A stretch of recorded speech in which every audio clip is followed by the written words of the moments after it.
بسم اللہ الرحمن الرحیم۔ اللہ تبارک و تعالیٰ کے پاکیزہ نام سے آغاز کرتے ہیں جو بہت مہربان نہایت رحم والا ہے۔ الحمدللہ بخاری شریف کی احادیث پر درس کا سلسلہ جاری و ساری ہے، اور پچھلے پروگرام میں ہم نے 441ویں حدیث پاک پہ کلام کا آغاز کیا تھا۔ ایک دفعہ حدیث عرض کر دیتا ہوں کیونکہ تبصرے کا موقع نہیں ملا تھا، تو حدیث ایک دفعہ مختصراً عرض کر دیتا ہوں۔ حضرت سعد رضی اللہ تعالی عنہ بیان کرتے ہیں کہ نبی کریم صلی اللہ علیہ وسلم اپنی صاحبزادی حضرت سیدہ فاطمہ رضی اللہ تعالی عنہا کے گھر تشریف لائے۔ آپ نے گھر میں حضرت علی کرم اللہ وجہہ الکریم کو نہ پایا، تو آپ نے پوچھا اپنی صاحبزادی سے کہ تمہارے چچا زاد کہاں ہیں؟ تو سیدہ فاطمہ رضی اللہ تعالی عنہا نے عرض کی کہ بابا جان، میرے اور ان کے درمیان کچھ اختلاف ہو گیا تھا اور وہ مجھ پر ناراض ہو گئے تھے، بس وہ گھر سے چلے گئے ہیں اور انہوں نے ابھی دوپہر میں ہمارے ساتھ گھر میں قیام نہیں کیا ہے۔ تب نبی کریم صلی اللہ علیہ وسلم نے کسی شخص سے فرمایا کہ جاؤ دیکھو کہ حضرت علی کہاں ہیں۔ وہ شخص آیا اور اس نے بتایا کہ یا رسول اللہ صلی اللہ علیہ وسلم وہ مسجد میں سوئے ہوئے ہیں۔ تو رحمت کونین صلی اللہ علیہ وسلم تشریف لائے تو دیکھا کہ وہ مسجد میں تھے اور ان کے پہلو سے کندھے سے چادر ڈھلک گئی تھی، جیسے کروٹ لی ہوگی زمین پہ، پھر اس طرح آدمی بدلتا ہے کروٹ تو پھر وہ چادر ڈھلک جاتی ہے، اور جب آپ نیچے لیٹے ہوں گے تو مسجد کی مٹی جو تھی وہ آپ کی پشت مبارکہ پر لگ گئی تھی۔ تو راوی کہتے ہیں کہ جب سرکار تشریف لائے تو حضرت علی رضی اللہ تعالی عنہ مسجد میں لیٹے ہوئے تھے، ان کی چادر ان کے پہلو سے ڈھلک گئی تھی اور اس پر مٹی لگی ہوئی تھی۔ تو رسول اللہ صلی اللہ علیہ وسلم ان سے مٹی صاف فرمانے لگے اور ساتھ ساتھ کہہ رہے تھے کہ اے ابو تراب اٹھو، اے ابو تراب اٹھو۔ تراب کہتے ہیں عربی میں مٹی کو، اور ابو مانے صاحب، والا، یہ باپ کے معنی میں بھی آتا ہے۔ اگر کسی کے جیسے ابو اسامہ کہا جائے، اسامہ کا باپ۔ اور کبھی جب کنیت استعمال کرتے ہیں، کنیت کا مطلب ہوتا ہے کہ کسی بھی شے سے تعلق کی وجہ سے انسان کو کوئی نام دے دیا جائے تو اس کو کنیت کہا جاتا ہے، جبکہ اس سے پہلے ابو وغیرہ کا اضافہ ہو، جیسے ابو تراب۔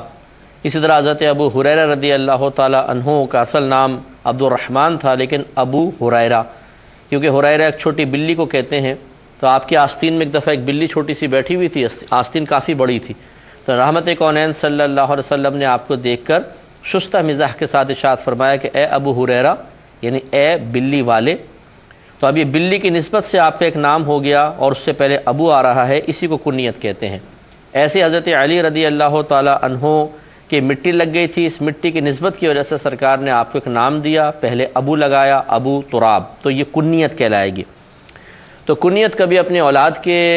حوالے سے ہوتی ہے، جیسے ابو نعمان، ابو صالح، ہم اس طرح کنیت لکھ دیتے ہیں، جیسے سرکار کی ابو القاسم ایک کنیت تھی۔ اور اسی طریقے سے کبھی بیجان اشیاء کی طرف، شہروں کی طرف نسبت کے اعتبار سے بھی کنیت ہو جاتی ہے۔ بہرحال یہ سنت کریمہ ہے، اگر پاسبل ہو، ہمارے تمام دیکھنے والے بھائی بہن جو ہمیں ملاحظہ کر رہے ہیں، اگر آپ چاہیں، بہنیں بھی کر سکتی ہیں۔ دیکھیں ام ایمن، ام حبیبہ، یہ ام کے ساتھ ان کی جو عورتوں کی کنیت آئے گی وہ ابو کے ساتھ نہیں ہوگی بلکہ ام کے ساتھ ہوگی۔ تو مثال کے طور پہ آپ کی بچی ہے، مثال کے طور پر عائشہ ہے، تو آپ ام عائشہ اپنی کنیت رکھ سکتی ہیں۔ ایسی مرد حضرات اگر چاہیں تو ضروری نہیں کہ آپ تمام ڈاکومنٹس میں بھی اس کو چینج کریں، سنت کی نیت سے اگر آپ چاہیں تو آپ اپنے کہہ سکتے ہیں کہ جیسے آپ کے بیٹے کا نام صالح ہے تو ابو صالح رکھ لیں، اور اگر 3 4 5 بچے ہیں تو عموماً ایسا ہوتا ہے یا سب سے چھوٹے کی طرف نسبت کر دیتے ہیں یا سب سے بڑے کی طرف، تو وہ آپ کی مرضی ہے۔ لیکن اس میں یہ ضرور دیکھ لیجئے گا کہ اپنے بچوں کی طرف نسبت کے اعتبار سے کنیت اختیار کرتے ہوئے اس بات کا خیال ضرور رکھنا چاہیے کہ کسی بچے میں احساس کمتری بیدار نہ ہو۔ مثال کے طور پہ آپ نے بڑے بیٹے کے ساتھ اس کی کنیت لے لی، یعنی اس کے نام کے ساتھ اپنے کنیت بنا لی ہے ابو صالح مثال کے طور پر، اور چھوٹے بچے جو ہیں وہ گلٹی فیل کر رہے ہیں کہ ابو نے بھائی کے نام کے ساتھ کر لی، ہمارے ساتھ نہیں کی، تو ایسا نہیں ہونا چاہیے۔ اس کا اگر ایسا ہو رہا ہے تو اس کا تھوڑا خیال کر لیں، تو اگر ایسا نہیں ہے تو پھر آپ بالکل کنیت استعمال کریں، یا کم از کم ایک کنیت اپنی بنا کے رکھ لیں سنت کی نیت سے، تو انشاءاللہ بہتر رہے گا۔ تو اب یہ کنیت کا تو خیر معاملہ تھا، سرکار صلی اللہ علیہ وسلم اپنی صاحبزادی کے گھر تشریف لائے تو اس سے معلوم ہوا کہ والد اپنی بیٹی کے گھر بغیر اطلاع کے بھی آ سکتا ہے، اس میں کوئی حرج نہیں ہے۔ اور یہ شرع قاعدہ ضابطہ یاد رکھیے کہ شوہر پر واجب ہے کہ وہ اپنی بیوی کو ہفتے میں ایک بار ماں باپ سے ملنے کی اجازت دے۔ لے کر جانا اس پر واجب نہیں ہے، اجازت دینا واجب ہے۔ یعنی اگر بیوی چاہتی ہے کہ ہفتے میں ایک بار ماں باپ سے ملے تو شوہر اس کو روک نہیں سکتا ہے، روکے گا تو گناہ گار ہوگا اور قطع رحمی کا مرتکب ہوگا، بشرطے کہ کوئی باعث فتنہ چیز نہ ہو۔ وہ فتنے کی میں بعد میں نشاندہی کرتا ہوں۔ اور جو دیگر بھائی بہن اور رشتہ دار ہوں ان سے ملنے کے لیے اسے سال میں کم از کم ایک بار اجازت دینا واجب ہوتا ہے۔ یعنی ماں باپ کو تو ہر ہفتے دینی پڑے گی ماں باپ سے ملاقات کے لیے، لیکن ان کے علاوہ کسی رشتہ دار کے پاس جانا چاہتی ہیں اگر زوجہ تو پھر سال میں ایک بار اگر اجازت دینا واجب ہے۔ اب یہ نہیں ہے کہ سال میں ایک بار اجازت دینا واجب ہے، اس سے زیادہ دے گا تو گناہ گار ہوگا۔ کہنے کا مطلب یہ کم سے کم ہم صورتحال ذکر کر رہے ہیں کہ ماں باپ سے ملاقات کے لیے ہفتے میں کم از کم ایک بار اجازت دینا واجب، اور رشتہ داروں سے ملنے کے لیے دیگر رشتہ داروں سے سال میں کم از کم ایک بار واجب۔ اگر شوہر زیادہ بار اجازت دے دیتا ہے تو کوئی منع نہیں ہے، جیسے قریبی پڑوس میں بعض وقت گھر ہوتا ہے، روزانہ ہی آنا جانا ہے ماں باپ کے ہاں بچی کا مثال کے طور پہ، تو کوئی اس میں حرج نہیں ہے۔ لیکن کہنے کا مطلب یہ ہے کہ شوہر اپنی زوجہ کو ماں باپ سے اور دیگر رشتہ داروں سے ملنے سے روک سکتا ہے، لیکن اس کی لمیٹیشن یہ بیان کی گئی ہے کہ ہفتے میں ایک بار تو پھر بھی اجازت دینی پڑے گی، اور دیگر رشتہ داروں سے ملنے کے لیے سال میں ایک بار اجازت دینی پڑے گی۔ اب جو فتنے کا مسئلہ میں نے عرض کیا تھا کہ بعض اوقات ایسا ہوتا ہے کہ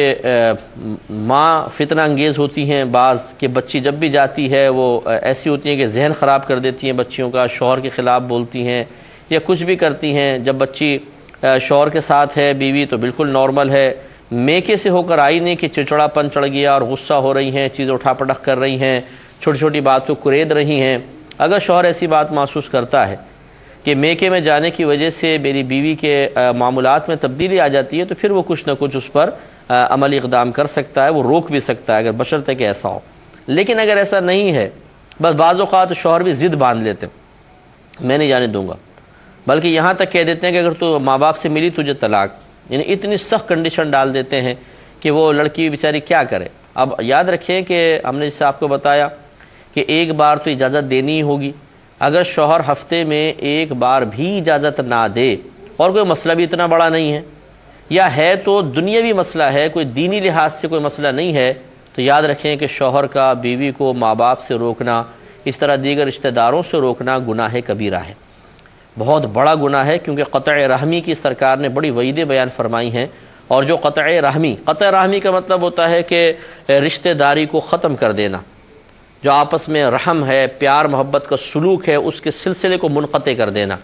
تو جب ہم ملاقات ترک کر دیتے ہیں تو یہ سلسلہ رحمت، سلسلہ کرم منقطع ہو جاتا ہے، رشتہ داریوں کے جو مضبوط بندھن ہیں وہ ختم ہونے لگ جاتے ہیں، تو اس لیے اس کو منع کیا گیا۔ ہاں کوئی صحیح عذر ہے، مثلا آپ کی مصروفیت ہے، آپ باہر کے ملک میں رہتے ہیں، رشتہ دار پاکستان میں رہتے ہیں، سال ہر سال گزر گئے ملاقات نہیں ہوتی، یہ کوئی مسئلہ نہیں ہے، یہ بری چیز نہیں ہے۔ ایک ہے کہ کسی عذر کی بنا پر ملاقات نہ ہونا، یہ صحیح ہے، اور ایک ہے عذر کوئی بھی نہیں ہے، یا دنیاوی معاملات ہیں اور ان یا نفسانی خواہشات ہیں، ان کی بنا پر کسی سے رشتہ داری توڑ دینا، یہ ہے گناہ۔ تو اس لیے شوہر حضرات کو خیال کرنا چاہیے۔ تو نبی کریم صلی اللہ علیہ وسلم اپنی بیٹی گھر تشریف لائے، اور اس پہ میں نے تھوڑا سا کلام اس انداز سے بھی کیا تھا کہ بہتر ہے کہ جب آنا چاہیں تو مطلب کال وغیرہ کر کے پہلے بچوں کو بتا دیں تاکہ ان کو بھی تھوڑی پریشانی وغیرہ نہ ہو، کیونکہ اپنی اپنی لائف ہوتی ہے، ہر ایک اپنے روٹین کے مطابق زندگی گزار رہا ہوتا ہے۔ اب کوئی اگر رشتہ دار آتا ہے چاہے کتنا ہی کلوز کیوں نہ ہو، لیکن یہ ضرور ہوتا ہے کہ جو ہمارے روزمرہ کے روٹین ہے وہ ڈسٹرب ہو جاتے ہیں۔ اب یہ الگ بات ہے کہ اس ڈسٹربنس کو ہم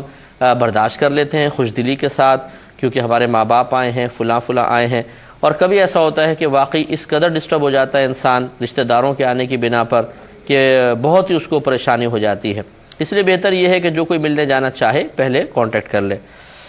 اب سرکار تشریف لائے تو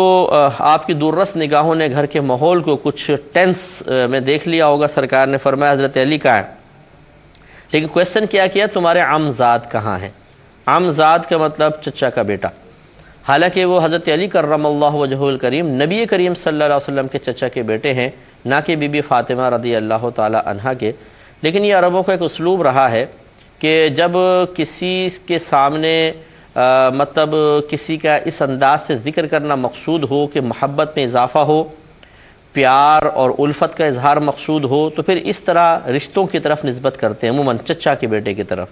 شاید آپ کو یاد ہو شروع میں حضرت خدیجۃ الکبریٰ رضی اللہ تعالی عنہا کی حدیث تھی کہ آپ سرکار کو ورقہ بن نوفل کے پاس لے گئے تھے، تو انہوں نے بھی سرکار کو کہا کہ اے چچا، میرے چچا کے بیٹے۔ تو حالانکہ سرکار کا ان سے چچا کے بیٹے کا رشتہ نہیں تھا، لیکن یہ اظہار محبت کے لیے ہوتا ہے۔ جیسے ہم دیکھیں آپس میں کہتے ہیں یار بھائی یہ کام کر دو، حالانکہ وہ ہمارا بھائی نہیں ہے، مطلب کہنے کا یہ رشتہ بھائی کا ایک بڑا پیار کا محبت کا رشتہ ہوتا ہے، ماں سے نسبت، باپ سے نسبت۔ تو ہم اس رشتے کو ذکر کر کے اصل میں سامنے والے کے دل میں اولا نرمی پیدا کرنا چاہتے ہیں، محبت پیدا کرنا چاہتے ہیں، پھر اپنا کوئی مدعا ذکر کرتے ہیں۔ جیسے آپ نے اگر قرآن پڑھا ہو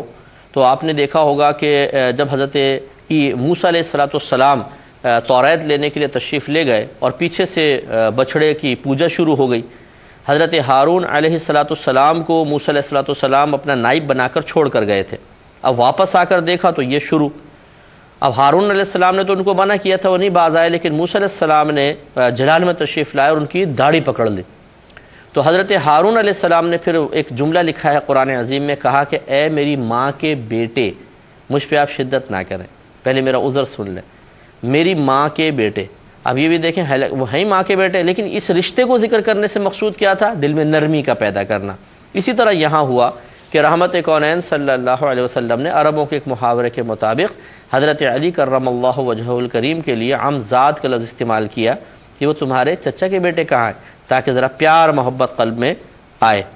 پیار محبت تو پہلے ہی تھی، وقتی طور پہ جو اثرات بعض اوقات غالب آ جاتے ہیں اور وہ ظاہری طور پہ نظر آنے لگتے ہیں، ان اثرات کو چھانٹنے کے لیے سرکار نے اس طرح ارشاد فرمایا۔ تو بی بی فاطمہ رضی اللہ تعالیٰ عنہ نے کہا کہ میرے اور ان کے درمیان کچھ اختلاف ہو گیا تھا، جس کی بنا پر وہ گھر سے ناراض ہو کے چلے گئے ہیں اور ہمارے ساتھ یہاں دوپہر میں قیام نہیں کیا ہے، قیلولہ نہیں فرمایا۔ ہمیں اگر اپنی لائف کو دیکھنا ہے کہ کس طریقے کی ہونی چاہیے، اور اسی طرح معیار بزرگی کو اگر پرکھنا ہے کہ کس کو بزرگ کہیں کس کو نہیں، اور اگر ہمیں حصول بزرگی مقصود ہے کہ ہم بھی بزرگ بن جائیں، ہمیں بزرگی کی علامات ظاہر ہوں، تو ہمارا مشورہ یہ ہوگا کہ پڑھیں قرآن کو، پھر آپ پڑھیں حدیث کو، پھر آپ دیکھیں نبی کریم صلی اللہ علیہ وسلم کی سیرت کریمہ کو، اور اس کے بعد صحابہ کرام علیہم الرضوان کی سیرت و کردار اور معمولات کو، تو آپ کو پتہ چلے گا۔ دیکھیں ہمارے نبی سے بڑھ کر کوئی بھی نہیں ہے کائنات میں، اللہ تعالیٰ کے بعد اگر کسی کا مقام و مرتبہ ہے تو ہمارے نبی کریم صلی اللہ علیہ وسلم کا، اور آپ کے ثانی کوئی بھی نہیں ہے۔ اسی طرح صحابہ کرام علیہم الرضوان پوری امت میں سب سے افضل ترین ہے، اور رحمت کونین صلی اللہ علیہ وسلم کا فرمان ذی شان ہے کہ میرے صحابہ ستاروں کی مانند ہیں، تم جس کی پیروی کرو گے ہدایت پا جاؤ گے۔ اس کا مطلب ہے کہ جس طرح سیرت و کردار نبی کریم صلی اللہ علیہ وسلم کا مسلمان کی زندگی کے سلسلے میں امپورٹنس رکھتا ہے، ایسے ہی صحابہ کرام علیہم الرضوان کی حیات طیبہ بھی بہت اہم ہے۔ جب ان کی آپ حیات کو دیکھیں گے تو ایک نارمل لائف آپ کو نظر آئے گی، جس میں وہ کھا بھی رہے ہیں، پی بھی رہے ہیں، روزہ بھی رکھتے ہیں، نمازیں بھی پڑھتے ہیں، رات میں آرام سے سوتے بھی ہیں، ان کی بیوی بھی ہیں، بچے بھی ہیں، دوستوں کے ساتھ اٹھک بیٹھک بھی ہے، تھوڑا بہت شستہ مزاح بھی ہے، وہ کاروبار بھی کر رہے ہیں، وہ زمینداریاں بھی کر رہے ہیں، یعنی زراعت کا پیشہ بھی ہے۔ یہ بخاری کی ہی روایت گزر چکی ہے، ہم نے آپ کو سنایا کہ حضرت عمر فاروق رضی اللہ تعالی عنہ نے فرمایا کہ میرے ایک انصاری دوست تھا، ایک دن وہ کسب معاش کرتا تھا اور میں سرکار کی بارگاہ میں حاضر ہو کر اس وقت جو وحی وغیرہ نازل ہوتی، جو سرکار سکھاتے، اس کو سیکھتا اور اسے آ کے سکھاتا۔ اگلے روز میں کسب معاش میں مصروف ہوتا اور وہ وہاں پر جا کر سیکھتا، اور جو سیکھتا وہ مجھے آ کر بتاتا۔ اس طرح ہم نے سرکار کی بارگاہ میں علم سیکھنے کے لیے باری مقرر کی ہوئی تھی۔